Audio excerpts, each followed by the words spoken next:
जय हो। सतगुरुदेव का आभार। सभी लोग कहते हैं कि हमें जीवन में सुख सुविधा चाहिए, लेकिन दूसरी तरफ अगर बड़े बुजुर्गों से पूछें तो वो कहते हैं कि जितनी ज़्यादा सुविधाएं बढ़ी है उतनी ही ज़्यादा तकलीफ़ें बढ़ी है। पहले जब सुविधाएं कम थी तो तकलीफ़ें भी कम थी, अब सुविधाएं बढ़ गई है तो तकलीफ़ें ज़्यादा हो गई है। कैसी? देखिए ना, सुविधाएं चाहिए तो कंपटीशन भी ज़्यादा होगा, सुविधाएं चाहिए तो ईर्ष्या भी बढ़ेगी।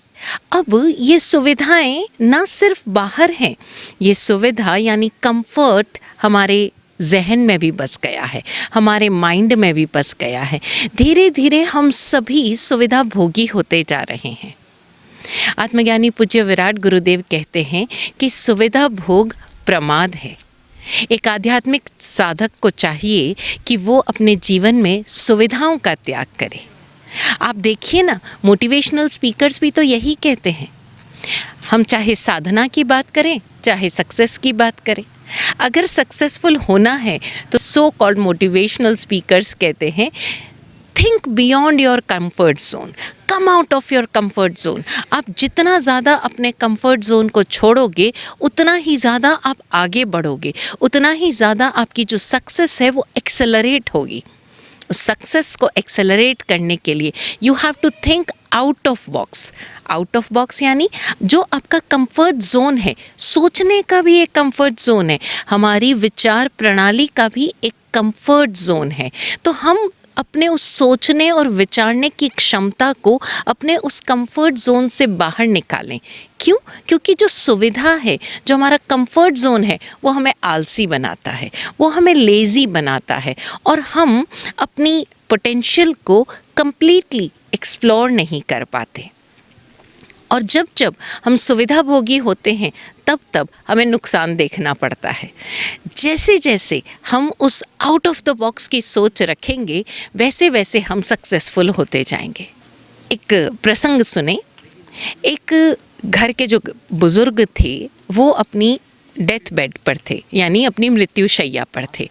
स्थिति इतनी गंभीर हो चुकी थी कि वो बोल भी नहीं पा रहे थे, खाना पीना भी लगभग उन्होंने छोड़ दिया। लेकिन लास्ट जो उनका मोमेंट था, it seemed like he wanted to say something. वो कुछ कहना चाह रहे थे लेकिन बोल नहीं पा रहे थे, उनकी ज़ुबान से, उनके गले से आवाज़ नहीं निकल रही थी।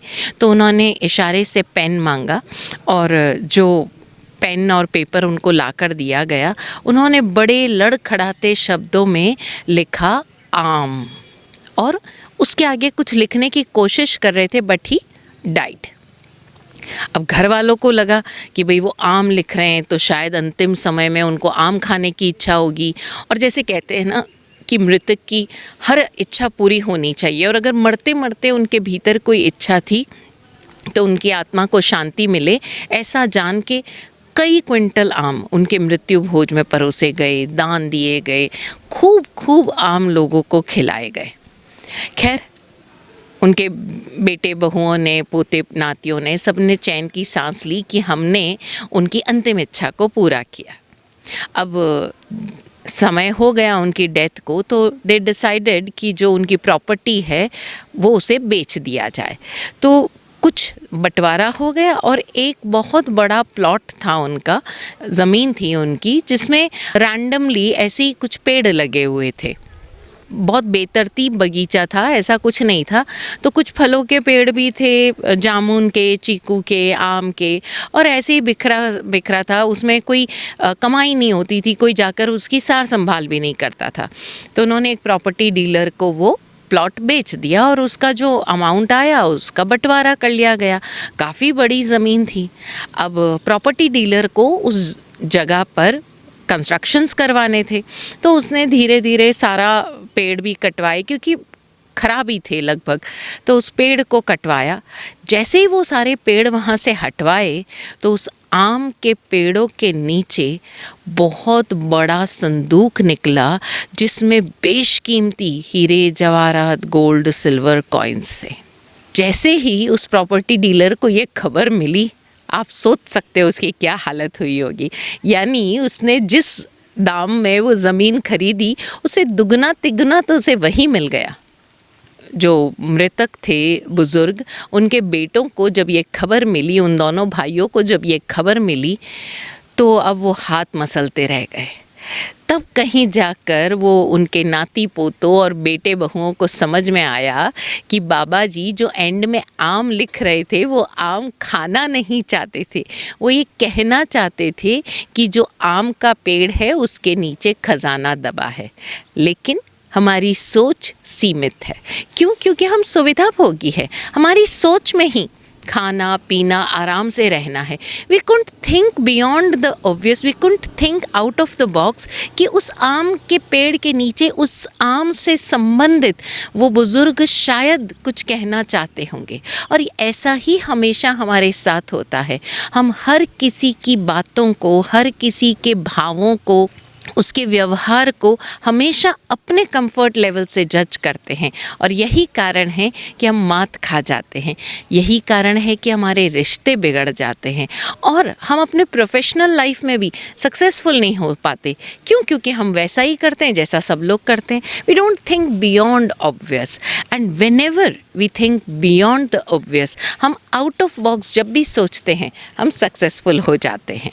ऐसा ही एक बड़ी फेमस स्टोरी है, शायद आपने भी सुनी होगी।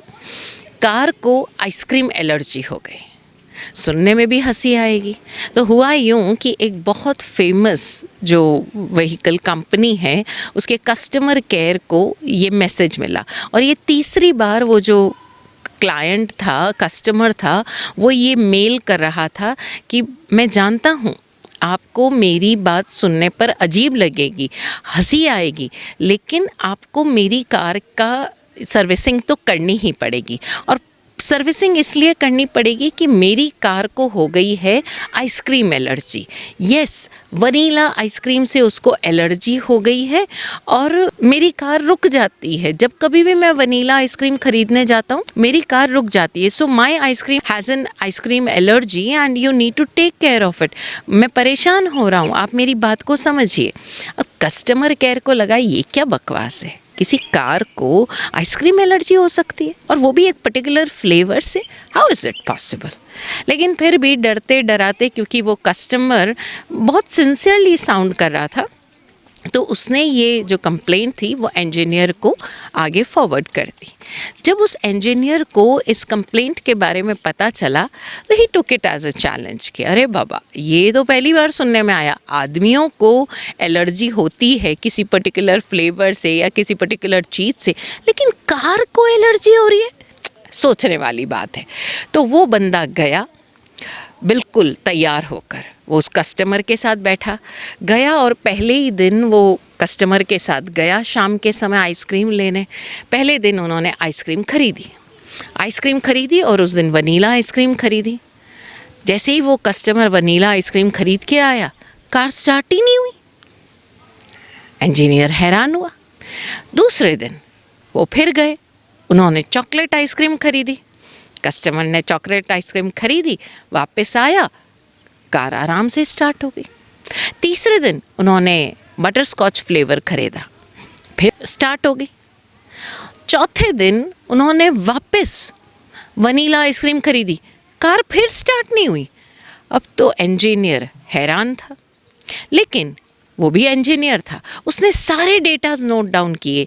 कस्टमर कितने बजे गया, कितनी देर कार बंद रही, कितनी देर गड़बड़ हुई, क्या हुआ, सारी चीज़ें मिलान की। और मिलान करने पर बात समझ में आई कि यस, जिस भी दिन वनीला फ्लेवर ख़रीदा जा रहा है उस दिन कार बंद हो रही है, लेकिन उसका कारण वनीला फ्लेवर नहीं है, उसका कारण है वो आइसक्रीम शॉप का सेटअप।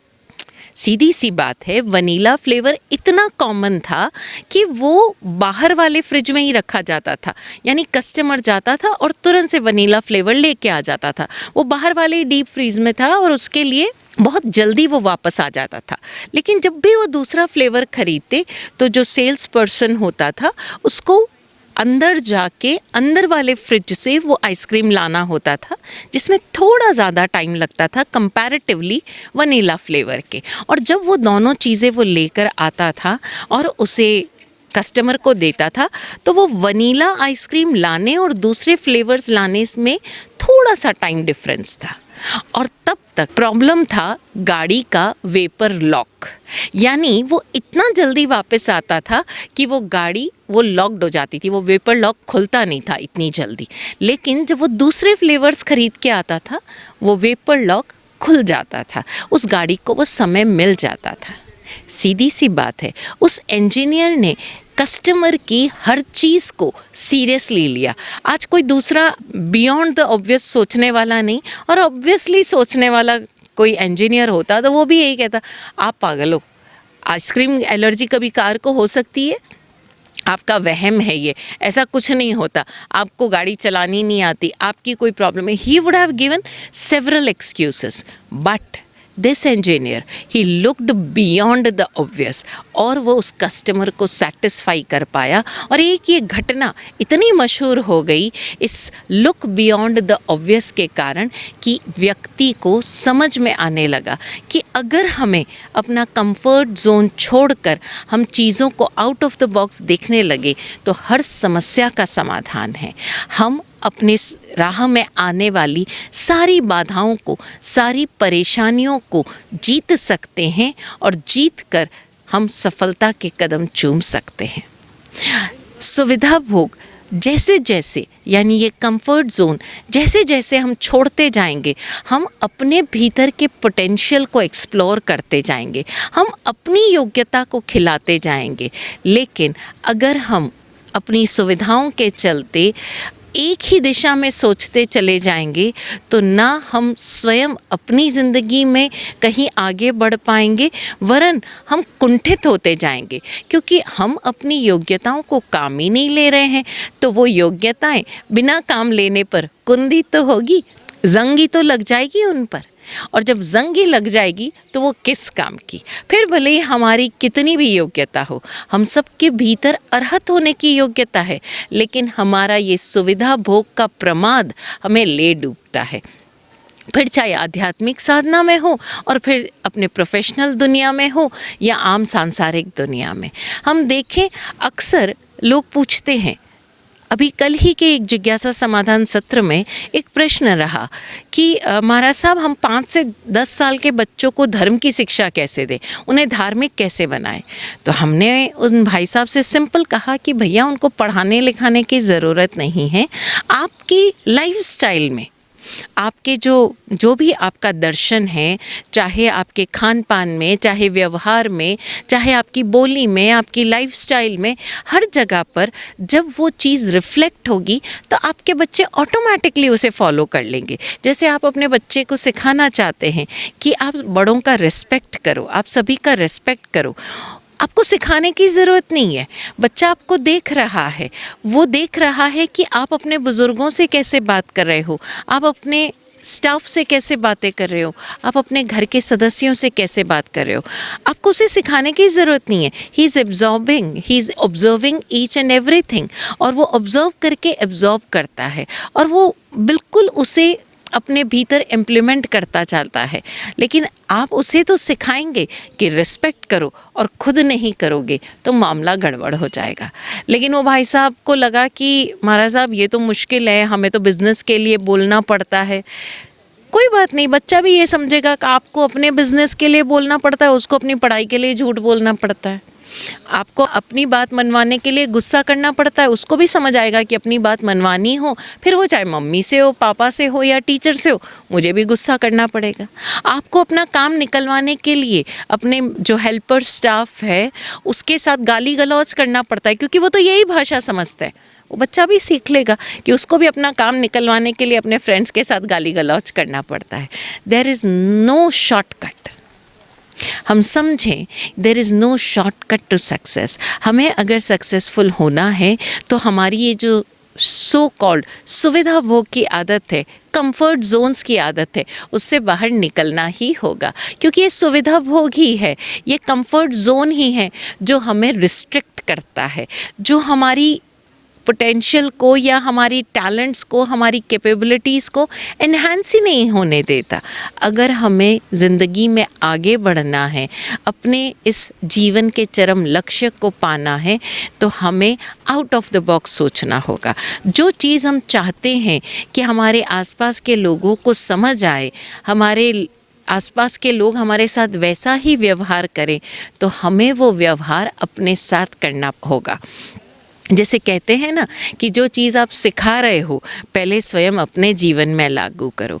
अगर हम नहीं करेंगे तो क्या होगा, कथनी और करनी में अंतर होगा, और जो हम कह रहे हैं उसके पीछे वो एनर्जी, उस शब्दों में गुथी हुई वो एनर्जी ही नहीं होगी कि वो लोग आपकी बात को सुने और उस पर भरोसा करें।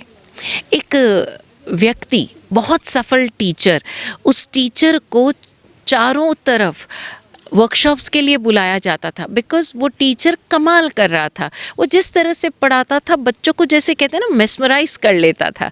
तो एक बार वो एक बहुत पुरानी स्कूल में गया, वहाँ उसे वर्कशॉप के लिए बुलाया गया था। तो वो जब उस स्कूल में गया तो वहाँ जाकर उसने एक टीचर के पाँव छुए।